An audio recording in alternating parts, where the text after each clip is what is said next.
2015 අවුරුද්දේ තමයි අපිට මේ විදිහට පාසල් උපකරණ තෑගි දෙන්න පටන් ගත්තේ. එතකොට මං හිටියේ එක වසරේ. එතන ඉඳන්ම අවුරුදු 10ක් නොකඩවාම මං මේ පාසල් උපකරණ ගත්තා. ඒකෙන් මගේ අධ්‍යාපනය අපේ පාසල අනික් සහෝදර සහෝදරයන්ගේ වගේම මගේ අධ්‍යාපනයත් ගොඩක් දුරට දියුණු වුණා.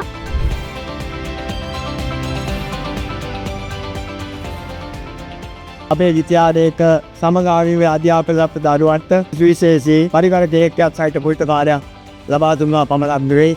එදා සිට මේ දක්වා එය යාවත්කාලී කරමින් ඒ අඩුපාඩු සොයාවරමින් මේ දරුවන්ට අවශ්‍ය යුරෝප ගන්න ලබා දී සඳහා කටයුතු කරනවා.